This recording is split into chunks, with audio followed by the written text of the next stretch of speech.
I hid my money.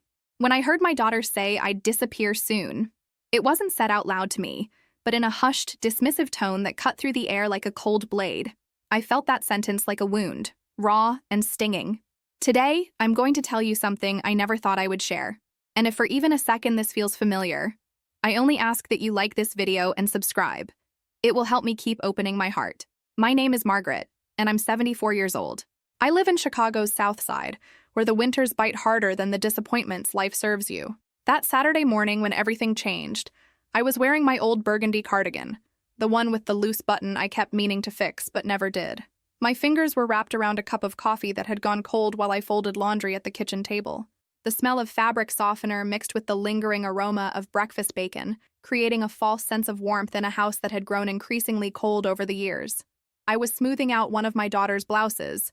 Yes, even at my age, I was still doing her laundry, when I heard her voice drifting from the living room. She was on the phone with someone, speaking in that careless way people do when they think no one's listening. Mom? She's going to disappear soon anyway.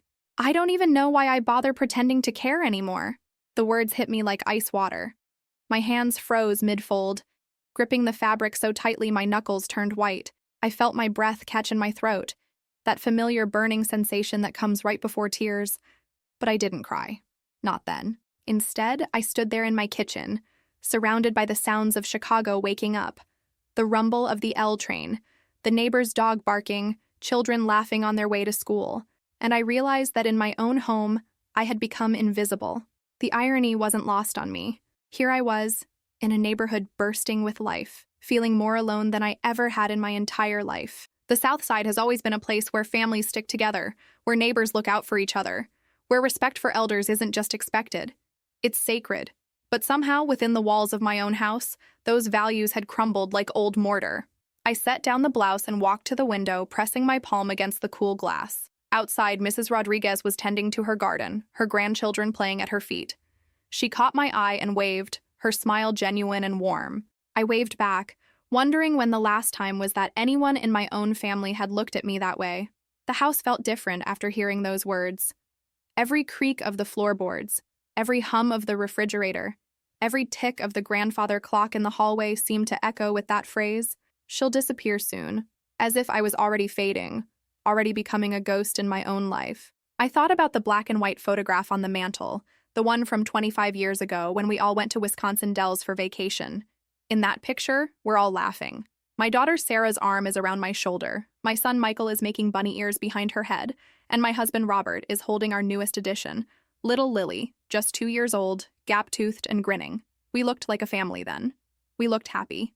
But that was before the years of taking and taking and taking. Before I became the family ATM, the unpaid caregiver, the emotional dumping ground for everyone else's problems.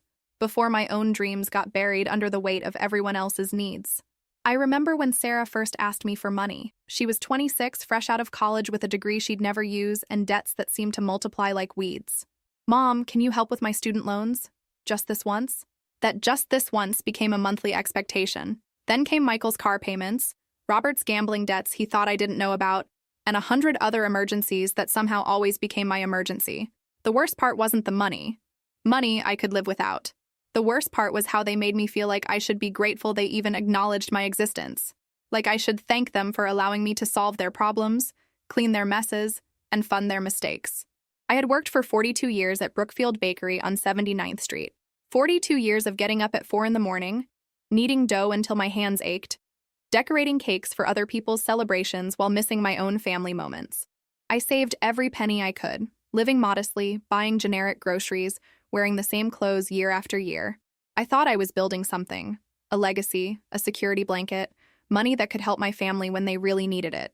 What I didn't realize was that I was actually building a prison. Every dollar in my savings account became another chain binding me to their expectations. Another reason for them to see me not as a mother or a wife, but as a resource to be depleted. The first time I said no to Sarah's request for money was 3 years ago. She needed $5,000 for what she called a business opportunity, some multi-level marketing scheme selling overpriced supplements. When I gently suggested maybe she should research it more carefully, she exploded. "You don't trust me. You never support my dreams." She didn't speak to me for 2 weeks. 2 weeks of silence that felt like 2 years. But I gave her the money, because the silence was worse than the financial strain. Because I was terrified of being alone. Because somewhere along the way I had convinced myself that buying their love was better than having no love at all. That's the trap, isn't it? When you're older, when your body starts betraying you and your energy wanes, you start believing that your value lies only in what you can provide. You start thinking that if you stop giving, people will stop caring. And maybe some people will. But here's what I learned the hard way. If someone only cares about what you can give them, they never really cared about you in the first place. The morning after I heard Sarah's comment about me disappearing, I woke up with a strange sensation in my chest. It wasn't the usual anxiety that had become my constant companion. It wasn't the familiar dread of facing another day of demands and disappointments. It was something else entirely. Something I hadn't felt in so long I almost didn't recognize it. It was anger. Pure, righteous anger. I made my coffee that morning and sat at the kitchen table with a notepad. I started writing down numbers. All the money I had given to this family over the past 10 years. Sarah's student loans, car payments, rent money, her divorce attorney fees, Michael's credit card debt, his down payment for a house he couldn't afford, his children's private school tuition, Robert's poker losses, his back surgery costs, his motorcycle that sits rusting in our garage. The total made me sick to my stomach. $73,000. $73,000 of my bakery wages, my careful savings, my retirement fund, gone. And for what? So my daughter could tell someone I was going to disappear soon? So my son could avoid me unless he needed something? So my husband could take my sacrifices for granted? I thought about my old boss, Mrs. Chen, who owned the bakery. She used to tell me, "Margaret, you have good hands and a good heart, but you need to learn when to close both." She was talking about kneading dough, but her words took on new meaning that morning. I had kept my hands and my heart open for so long that everything precious had spilled out. That afternoon, Sarah showed up unannounced, as she often did when she needed something. She found me in the living room, still in my robe, staring at that old family photo. "Mom, you look terrible. Are you getting enough sleep?" she asked. But her tone was distracted, already moving on to whatever brought her here. "Listen, I need to talk to you about something important." I waited. I had learned over the years that the word important in Sarah's vocabulary usually translated to expensive. Jake and I are thinking about buying a house. The market's crazy right now, but there's this perfect place in Lincoln Park. The thing is, we need help with the down payment. I know it's a lot to ask, but we'd pay you back as soon as we refinance. Lincoln Park, one of the most expensive neighborhoods in Chicago. A place where young professionals with trust funds bought starter homes that cost more than most people make in a lifetime. I looked at my daughter, really looked at her, in her designer jeans and her $200 sneakers, asking me to fund her dream house while living in denial about my disappearing future. "How much?" I asked quietly. $50,000. I know it sounds like a lot, but Mom, this is our future. This is for your grandchildren. Don't you want them to grow up in a good neighborhood? $50,000. Almost my entire remaining savings. The money I had earmarked for my own uncertain future, for the nursing home I might someday need, for the medical bills that come with age. She was asking me to bet my security on her promise to pay me back. A promise she had made and broken so many times I had stopped counting. "Sarah," I said, my voice steadier than I felt. "When was the last time you asked me how I was doing?" She blinked, caught off guard by the question. "What do you mean?" "I mean, when was the last time you called me just to see how I was feeling? When was the last time you asked about my health, my dreams, my fears? When was the last time you treated me like a person instead of a bank?" Her face flushed red. "That's not fair, Mom. I care about you. We all do. But you're being dramatic. You know we love you. Do you? Do you love me, Sarah? Or do you love what I can do for you?" The question hung in the air between us like smoke. I could see her struggling with it.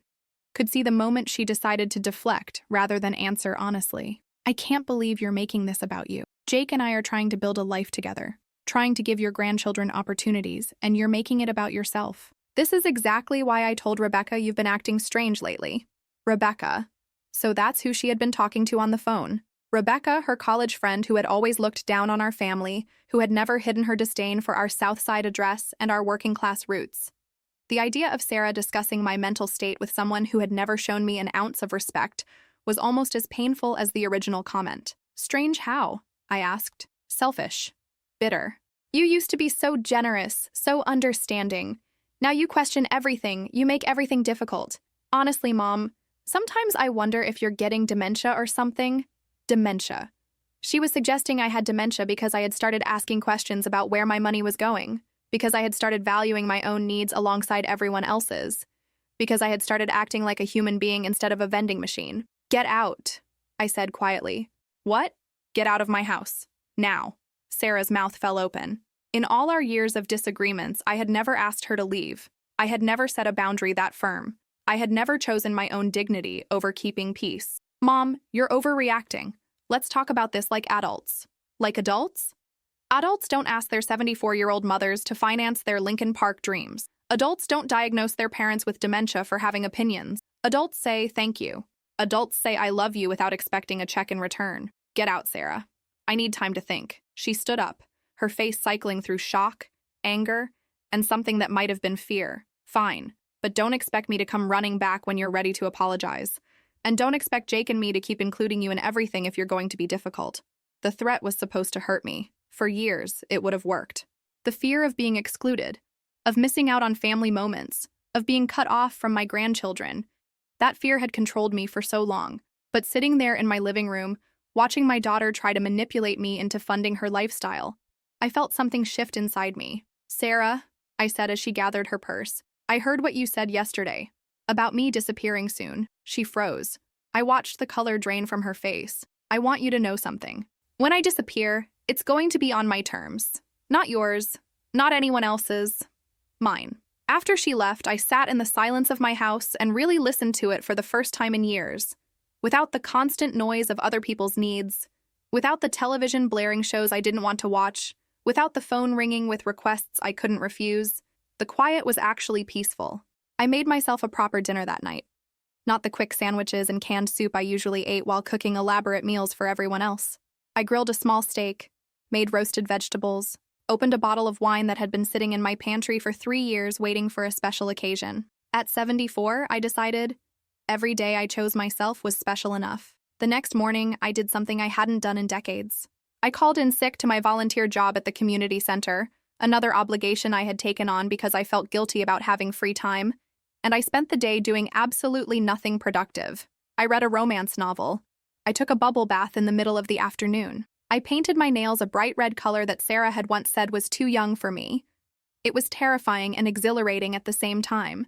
But the real test came that evening when Michael called. My son had always been the smoother talker, the one who could make his requests sound like favors he was doing for me. Hey, Mom. Sarah told me you guys had some kind of disagreement yesterday. You know how she gets? She's just stressed about the house situation.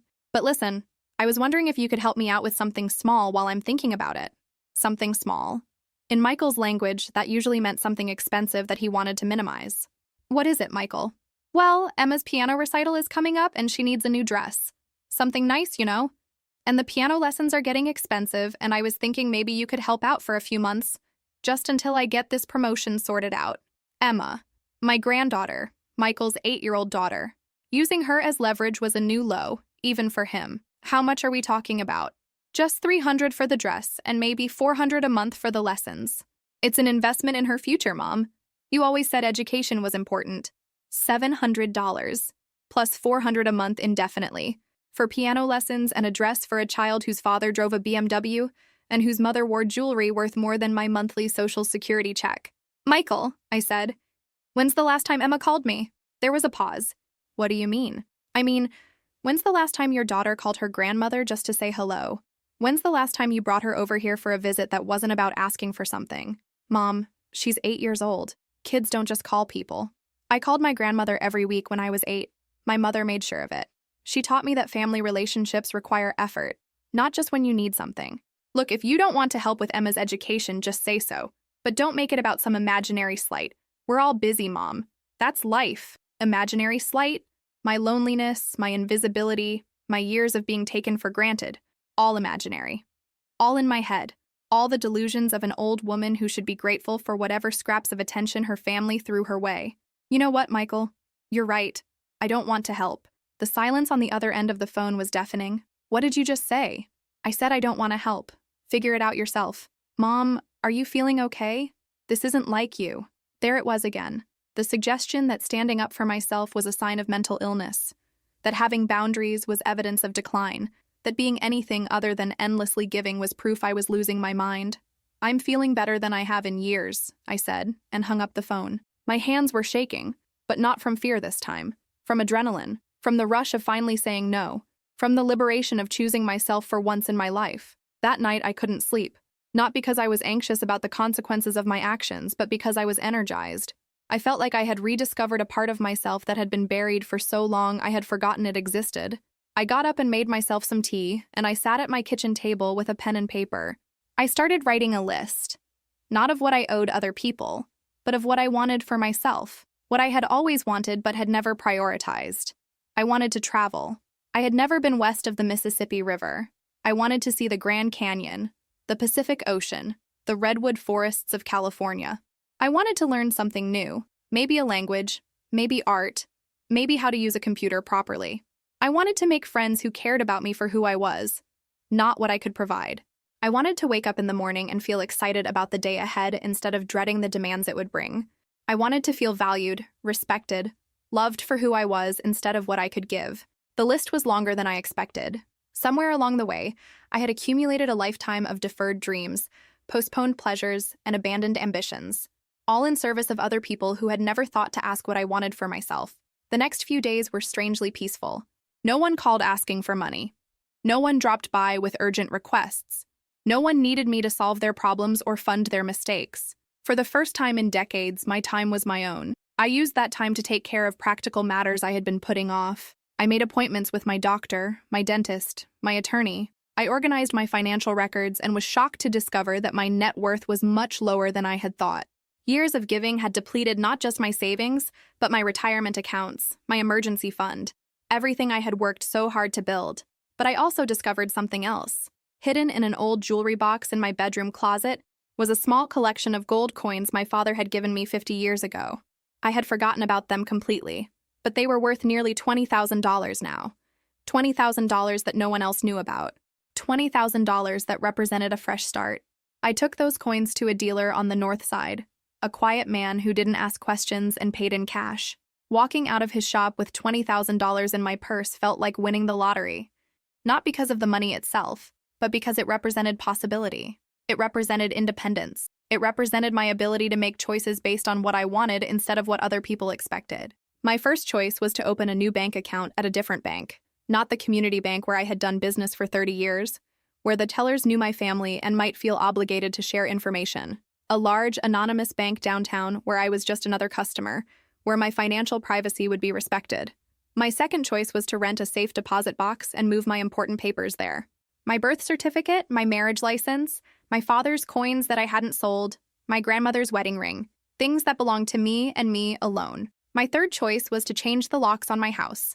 I called a locksmith and had him come that afternoon. When he was finished, I was the only person who had a key to my own home. For the first time in my adult life, I controlled who could enter my space and when. The psychological impact of that simple change was enormous. I realized how much anxiety I'd been carrying, never knowing when someone might show up with a crisis that would become my responsibility, never knowing when my peace would be interrupted by someone else's emergency, never knowing when I might come home to find my things had been disturbed, my space had been invaded, my privacy had been violated. That evening, I made myself dinner and ate it slowly, savoring every bite. I watched a movie I had wanted to see for months, but had never had the chance because someone always needed the television for something more important. I went to bed early and slept better than I had in years. The next morning, there was pounding on my door at 7 a.m. Sarah's voice angry and demanding, "Mom! Mom! Open up! Why won't my key work?" I took my time getting dressed, making coffee, and preparing myself for the confrontation. When I finally opened the door, Sarah pushed past me into the house. "Did you change the locks? Are you kidding me right now?" "Yes, I changed the locks. This is my house. I'm your daughter. I've had a key to this house for 20 years. And you've used that key to come and go as you pleased, to take things without asking, to invade my privacy whenever it was convenient for you. That stops now." Sarah's face was red with fury. "This is insane, Mom. You're acting crazy. First, you refused to help with the house. Now you're locking us out? What's next?" Cutting us off completely. The question hung in the air between us. I could see that she expected me to reassure her, to tell her I was just having a moment of confusion, to promise that things would go back to the way they had always been. She expected me to apologize and hand her a new key and probably a check to make up for the inconvenience I had caused her. Instead, I said, "Maybe." "Maybe what?" "Maybe cutting you off completely is exactly what I need to do." Sarah sat down heavily on my couch, her anger suddenly shifting to something that looked like fear. Mom, you don't mean that. I know we haven't always gotten along perfectly, but we're family. Family sticks together. You taught me that. I taught you that family means mutual respect and support. I taught you that love involves giving and receiving. I taught you that relationships require effort from both sides. When did you forget those lessons? I haven't forgotten anything. I've been dealing with real life, with real problems. Not everyone can just sit around all day thinking about their feelings. Sit around all day, as if being retired meant being useless. As if being older meant being irrelevant. As if my decades of work, sacrifice, and caregiving had earned me the right to rest, to choose how I spent my time, to prioritize my own well-being. Sarah, I want you to think very carefully about your next words, I said, because they're going to determine whether we have a relationship going forward or not. I watched her struggle with that. I could see her running through her usual toolkit of manipulation tactics, emotional blackmail, guilt, threats, expressions of wounded innocence. But something in my tone must have told her that those tactics weren't going to work anymore. Mom, I'm sorry if I've been thoughtless sometimes. I'm sorry if I've taken you for granted. But you have to understand, life is hard. Jake and I are doing our best, but everything is so expensive now. Michael's struggling too. We all are. And you've always been the one we could count on, the one who helped us when things got tough. That's what mothers do. There it was. The assumption that my role as a mother meant endless sacrifice, unlimited resources, unconditional support regardless of how I was treated in return. The belief that having given birth to them entitled them to unlimited access to my time, my money, my emotional labor for the rest of my life. Mothers also teach their children to be independent, responsible, grateful adults, I said. Somewhere along the way, I failed at that part of parenting. But it's not too late to fix it. What do you mean? I mean that from now on, you need to solve your own problems, pay for your own mistakes, and fund your own dreams. I'll be your mother, but I won't be your ATM. I'll love you, but I won't buy your love. I'll support you emotionally, but I won't enable your irresponsibility. Sarah stared at me as if I were speaking a foreign language. But what about the house? What about our plans? Make plans that don't depend on other people's money. Live within your means. Figure it out the way millions of other people do every day. You don't understand. The market. I understand plenty. I understand that you're 38 years old and you still expect someone else to finance your life. I understand that you've never had to face the consequences of your choices because I've always been there to bail you out. I understand that you see me as a resource instead of a person. Tears started running down Sarah's cheeks. For a moment, I felt the old familiar urge to comfort her, to take back my harsh words, to make everything okay the way I always had. But then I remembered her comment about me disappearing soon, and my resolve hardened. Mom, please, don't do this. Don't destroy our family over money. I'm not destroying anything. I'm trying to save what's left of my self-respect. If our relationship can't survive me having boundaries, then it was never much of a relationship to begin with. She left that day without getting what she came for, and I knew there would be consequences. I knew she would probably turn Michael against me, would paint me as the villain in this story, would make me the scapegoat for whatever problems arose from not having unlimited access to my resources. But I also knew something else. I knew that for the first time in decades, I had chosen my own well-being over someone else's convenience. I had valued my own needs alongside theirs. I had acted like a person who deserved respect instead of a person who should be grateful for whatever crumbs of attention came her way. The house felt different after she left, bigger somehow, more mine. I walked through each room slowly, noticing details I had been too busy to appreciate before. The way the afternoon light fell across my kitchen table, the soft comfort of my favorite reading chair, the view from my bedroom window of Mrs. Rodriguez's garden, where tomatoes were starting to ripen. That evening, my phone rang. Robert, my husband of 46 years, calling from his poker game. Maggie, what the hell is going on? Sarah called me crying, saying you've lost your mind. Something about locks and money, and I don't know what all. Maggie. He hadn't called me Maggie in years. Usually it was just hey or nothing at all when he needed something. I changed the locks, Robert. I told Sarah I wasn't going to keep funding her lifestyle. I set some boundaries. Boundaries? What kind of hippie nonsense is that? She's our daughter. We help our kids. That's what parents do. What we do, Robert, is enable our adult children to avoid responsibility. What I've been doing is depleting our retirement savings to pay for their poor choices. What you've been doing is gambling away money we might need for medical expenses someday while expecting me to fix everyone else's problems. Silence. In 46 years of marriage, I had never confronted him directly about his gambling. I had never questioned his priorities or challenged his decisions. I had been the accommodating wife, the understanding partner, the woman who made excuses for everyone else's behavior while accepting none for her own needs. That's different, he said finally. How? It's different. Man's gotta have some recreation, and a woman's got to have some respect. A woman's gotta have some security. A woman's got to have some say in how her own money gets spent. Another long silence. Maggie, you're scaring me. This isn't like you. There it was again. The suggestion that standing up for myself was evidence of mental illness or personality change. The implication that being cooperative and self-sacrificing was so fundamental to my identity that any deviation from that pattern must be pathological. Maybe the me you knew was the person I thought I had to be to keep everyone happy. Maybe this is who I really am when I'm not constantly worried about everyone else's opinion. But the kids are adults. They'll figure it out, just like we did when we were their age. Just like every other generation has had to do. And us? What about us? It was a fair question. Robert and I had been married for nearly half a century. We had built a life together, raised children together, weathered countless storms together.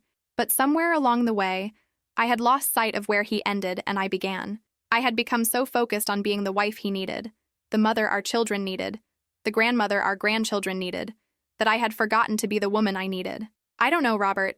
I guess that depends on whether you can love the woman I'm becoming instead of just the woman I used to be. When I hung up the phone that night, I felt like I was standing at the edge of a cliff. Behind me was the life I had always known, predictable, exhausting, unfulfilling, but familiar. Ahead of me was something unknown and potentially terrifying, the possibility of loneliness, of alienation from my family, of having to build an entirely new identity at 74 years old. But there was also the possibility of something I had never really had before. The possibility of peace, of self-respect, of relationships based on mutual caring instead of financial dependence, of waking up each morning wondering what I wanted to do instead of waiting to see what other people needed from me. I made a decision that night. I was going to leap off that cliff and see if I could fly. The first thing I did was call my granddaughter Lily. She was 16 now, old enough to have her own phone, old enough to make her own decisions about who she wanted to have relationships with. When she answered, her voice was cautious. "Hi, Grandma.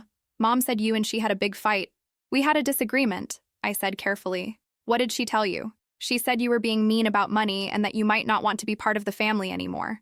My heart broke a little. This was how it would start.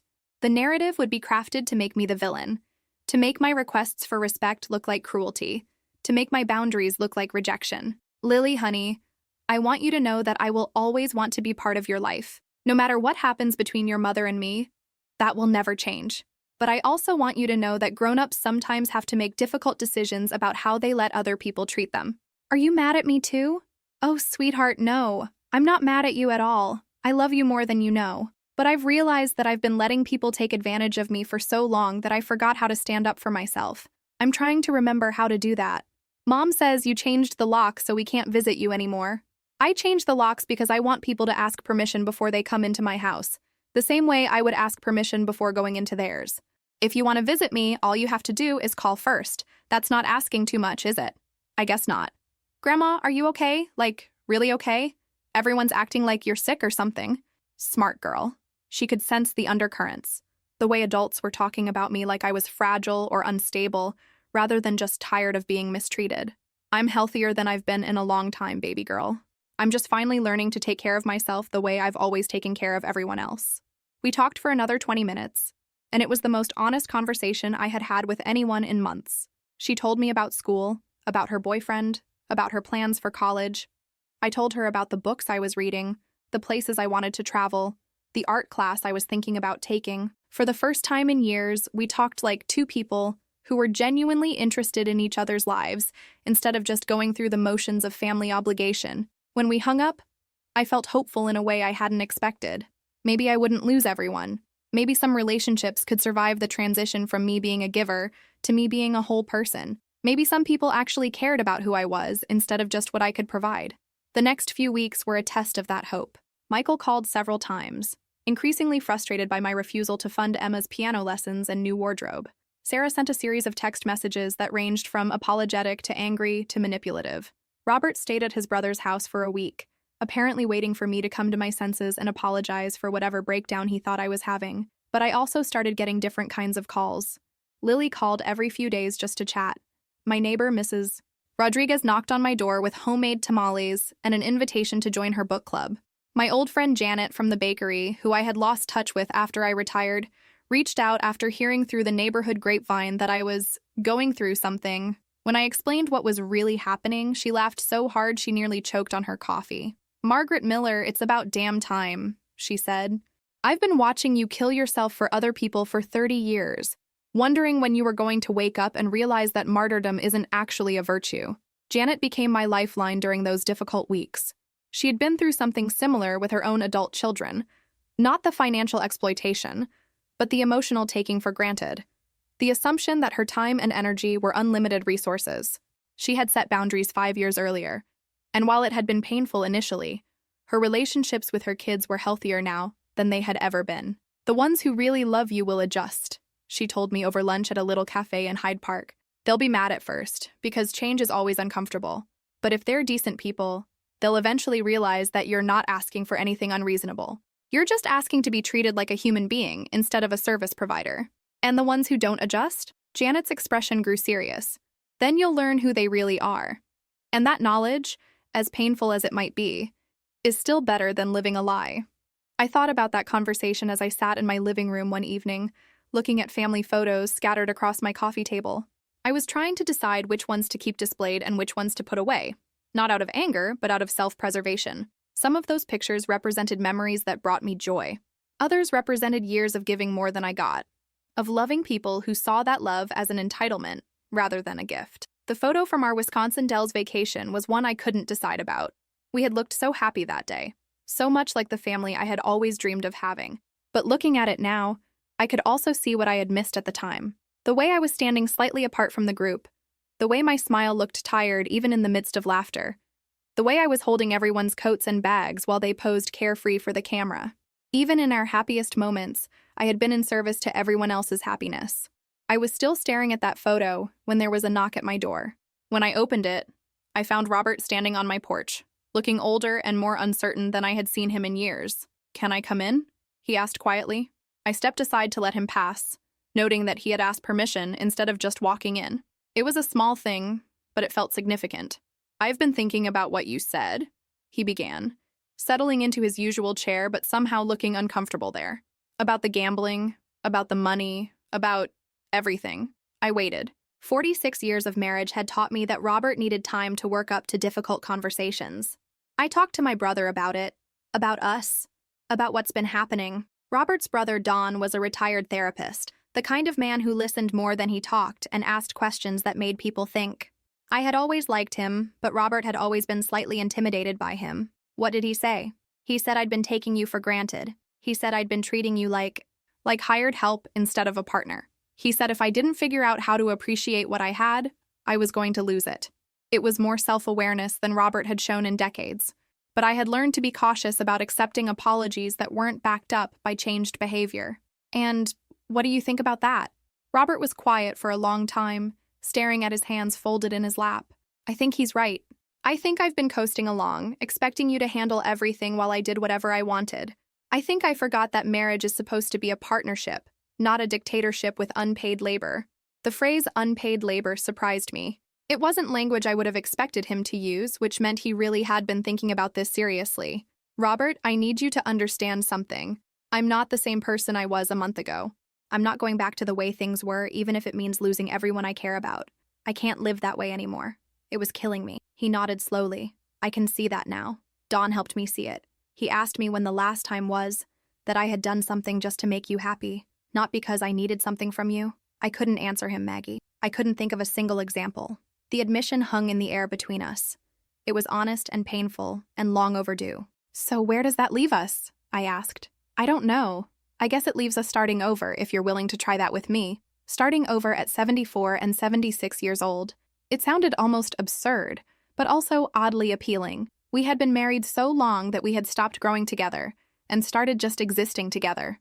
Maybe it was possible to rediscover each other as the people we had become instead of the people we used to be. "What would starting over look like?" I asked. "Well, for starters, I quit the poker game permanently. Don helped me see that I was using it to avoid dealing with real life. including dealing with you and our marriage. And I opened up a separate account for my Social Security check. No more pooling everything together and then spending it however I want without discussing it with you. These were concrete changes, not just promises. That meant something. And I want to take you out to dinner, he continued. Somewhere nice. Somewhere we can talk like adults, like partners, like people who are trying to figure out how to be married to each other instead of just living in the same house. I looked at this man I had been married to for nearly half a century. Really looked at him. Maybe for the first time in years. He looked tired, older than I remembered, but also more present somehow, more engaged, as if he had been sleepwalking through our relationship and had finally woken up. Okay, I said, but I choose the restaurant, and we split the check because I'm not your dependent anymore. I'm your partner, and partners contribute equally. He smiled, really smiled, for the first time since this whole crisis had begun. Deal. That dinner was the beginning of something I hadn't expected, not just the salvaging of my marriage, but the discovery that it was possible to have the relationship I had always wanted with Robert. We had just never figured out how to ask for it. We talked for 3 hours that night, longer than we had talked in years. We talked about money and expectations and resentment. We talked about the mistakes we had both made and the assumptions we had both carried. We talked about what we wanted the rest of our lives to look like and how we could build that together instead of just hoping it would happen accidentally. It wasn't a magical transformation. We still had difficult conversations ahead of us, old patterns to break, new habits to build. But for the first time in decades, I felt like I was married to someone who saw me as a whole person instead of just a supporting character in his life story. The situation with my children was more complicated. Michael eventually stopped calling altogether, apparently deciding that a mother who wouldn't fund his lifestyle wasn't worth maintaining a relationship with. It hurt, but it also clarified something important. His love for me had been conditional on my usefulness to him. That was painful to accept, but it was also liberating. I could stop trying to earn something that had never been freely given. Sarah went through several stages of grief over the loss of her unlimited access to my resources. First came anger. She left voicemails calling me selfish and ungrateful. Then came bargaining. She promised to pay back every penny she had ever borrowed if I would just help with the house down payment.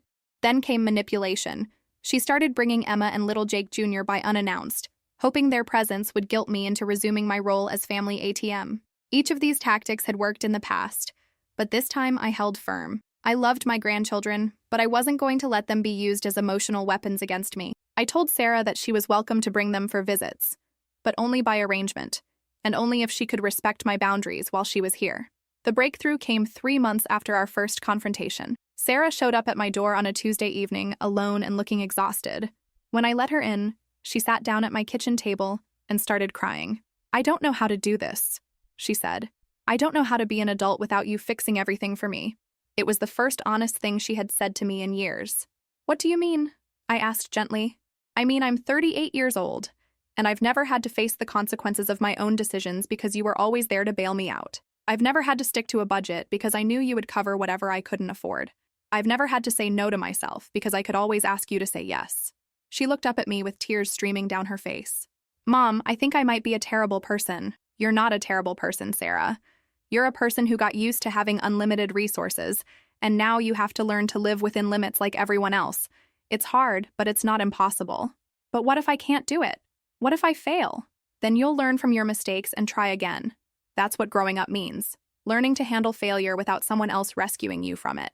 We talked until midnight that night. Really talked. Maybe for the first time since she was a child. She told me about her fears and insecurities, about how overwhelming it felt to be responsible for her own life. I told her about my own journey of learning to value myself, about how frightening and liberating it had been to start putting my own needs first. It wasn't a complete transformation. Sarah still had moments of reverting to her old patterns of entitlement and manipulation. But something fundamental had shifted between us. For the first time, she was relating to me as a person instead of just a source of funds. She was asking for advice instead of just asking for money. She was showing interest in my life instead of just focusing on her own needs. 6 months after I had first overheard her comment about me disappearing soon, Sarah called me with an update I never could have predicted. "Mom, I got a promotion at work. A real one this time, not just empty promises. And Jake and I found a house we can actually afford without help from anyone. It's not in Lincoln Park, but it's nice and it's ours." The pride in her voice was something I hadn't heard in years. Pride in her own accomplishments instead of pride in what she had managed to extract from other people. "I'm proud of you," I said, and meant it. "I'm proud of me too," she said, and then laughed. That sounds weird to say, doesn't it? But I've never felt this way before, like I actually earned something instead of just being given it. That conversation gave me hope that maybe, eventually, we could have the kind of mother-daughter relationship I had always wanted, one based on love and respect instead of financial dependence and resentment. But even if that never happened, even if some relationships couldn't survive my transformation from giver to whole person, I had learned something crucial. I had learned that my worth wasn't determined by how much other people needed me. I had learned that love without respect isn't really love at all. I had learned that it's never too late to start valuing yourself, even if no one taught you how to do that when you were young. The most unexpected gift of this whole experience was the relationship I developed with myself. For 74 years, I had defined myself in relation to other people. As a daughter, a wife, a mother, a grandmother, an employee, a caregiver. I had never spent much time thinking about who Margaret was when she wasn't busy being useful to someone else. I started taking art classes at the community college. I had always loved looking at beautiful things, but I had never imagined I could create them myself. It turned out I had a talent for watercolor painting, something I discovered at 74 years old because I finally had time to explore interests that had nothing to do with anyone else's needs. I joined a book club that met at the local library. For the first time in my life, I was part of a group where my opinions mattered, where people listened to what I had to say, where I was valued for my thoughts and insights instead of just my willingness to help. I started traveling, not far at first, weekend trips to Wisconsin, a week in Michigan's Upper Peninsula. But each trip taught me something new about my own resilience and independence. I learned that I could navigate unfamiliar places, solve problems on my own, enjoy my own company in ways I had never imagined. The biggest trip I took was to California, to see the redwood forests I had dreamed about. I stood among those ancient trees, some of them over 1,000 years old, and felt a connection to something larger than family drama and financial manipulation. Those trees had survived droughts, fires, storms, and countless other challenges by growing deep roots and reaching toward the light. I realized that's what I was learning to do too. I started volunteering at a women's shelter, helping other women who were trying to rebuild their lives after leaving difficult situations. Many of them were much younger than me, but we shared something important: the experience of having to rediscover our own worth after years of being told we didn't matter. Working with those women taught me that my story wasn't unusual. Countless women of all ages had been in situations where they were valued only for what they could provide others. Many of them had never learned that they had the right to set boundaries, to say no, to prioritize their own well-being alongside everyone else's needs. It was through that volunteer work that I met Patricia, a woman who became one of my closest friends. She was 68, a retired nurse who had spent 40 years caring for everyone else before finally learning to care for herself. We understood each other in ways that didn't require much explanation. Patricia had gone through something similar with her own adult children, years of financial and emotional exploitation that she had finally ended by moving across the country and starting over completely. Her children had eventually come around, but it had taken nearly 2 years of no contact before they were willing to relate to her with respect instead of entitlement. The hardest part, she told me over coffee one morning, wasn't learning to say no to them. It was learning to say yes to myself. We spend so many years believing that putting ourselves first is selfish that we forget it's actually essential. You can't truly love other people if you don't know how to love yourself. My friendship with Patricia filled a space in my life I hadn't even realized was empty. For the first time, I had a relationship based on genuine mutual care and interest.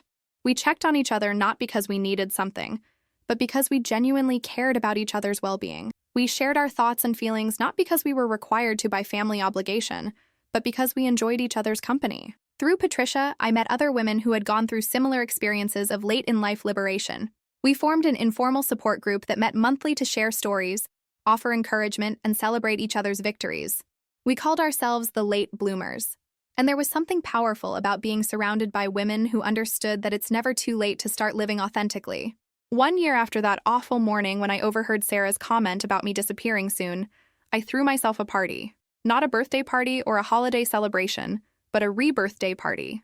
A celebration of the day I decided to start prioritizing my own life. I invited Patricia and the other late bloomers, my book club friends, my art class instructor, Mrs. Rodriguez from next door, and a few other people who had become important parts of my new life. I also invited Robert, who had continued growing and changing alongside me, and Sarah, who was still working on rebuilding our relationship but had made genuine progress. Lily came too, bringing her boyfriend and a homemade card that said, "Congratulations on finding yourself, Grandma. I always knew you were awesome." Her presence felt like a gift, proof that some relationships could not only survive change but grow stronger because of it. Michael didn't come, but I had made peace with that. Some people aren't capable of loving others beyond what those others can provide for them. That was his limitation, not my failure. As I looked around my living room that evening, filled with people who valued me for who I was, rather than what I could do for them, I felt something I had never experienced before. I felt completely, authentically happy. Not the anxious pseudo-happiness that comes from keeping everyone else satisfied, but the deep contentment that comes from living in alignment with your own values and needs. The most surprising moment of the evening came when Sarah pulled me aside to talk privately. "Mom, I need to tell you something," she said. "That day when you overheard me on the phone, when I said you were going to disappear soon, I braced myself, not sure I wanted to revisit that painful memory. I wasn't talking about you dying or anything like that. I was talking to Rebecca about how you seemed to be fading away, becoming invisible in your own life. I was worried about you, but I didn't know how to help. And honestly, I was scared that if you disappeared completely, I would lose the one person who had always been there for me, even when I didn't deserve it." The revelation hit me like a physical blow. All this time, I had interpreted her words as callous dismissal, as evidence that she wouldn't miss me when I was gone. But she had actually been expressing concern, in her own clumsy way. "Why didn't you tell me that before?" I asked. Sarah's face flushed with embarrassment. "Because I realized pretty quickly that my version of helping you was just asking you to keep doing the same things that were making you invisible in the first place. I wanted you to stop fading away, but I also wanted you to keep being endlessly available to solve my problems. I couldn't admit how selfish that was until you forced me to face it." We hugged then, really hugged for the first time in years. It wasn't a magical healing of all our past wounds, but it was a real connection between two people who were finally learning to see each other clearly. As the evening wound down and my guests began to leave, I stood in my kitchen cleaning up and reflecting on how much had changed. This house, which had once felt like a prison of obligation and resentment, now felt like a sanctuary. These rooms, which had once echoed with demands and disappointments, now held the laughter of genuine friendship and the quiet satisfaction of self-respect. The last person to leave was Robert, which surprised me until I realized that he lived here too, that we were rebuilding our relationship in the same space where it had been slowly dying for so many years. "That was a nice party," he said, helping me load the dishwasher. "You looked happy tonight, really happy." I was happy. I am happy. I'm glad. You deserve to be happy, Maggie. I'm sorry it took me so long to figure out how to help you be happy instead of just taking your happiness for granted. We finished cleaning up in comfortable silence, and then sat together on the porch swing Robert had installed as a surprise for my birthday the month before. It was the first birthday gift I had received in years that was chosen specifically for my enjoyment rather than general household utility. Looking out at the neighborhood where I had lived for 30 years, I thought about how different everything looked when seen through the lens of self-respect rather than self-sacrifice. The same streets, the same houses, the same trees, but now they represented possibility instead of obligation, community instead of burden, home instead of prison. "Do you ever regret it?" Robert asked quietly. "The whole thing with the kids, the money, changing everything?" It was a fair question. There had been costs to my transformation. I had lost some relationships, disappointed some expectations, caused some pain to people I loved. There had been moments of loneliness, times when I wondered if standing up for myself was worth the conflict it had created. "No," I said after thinking about it carefully. "I regret that it took me so long to do it.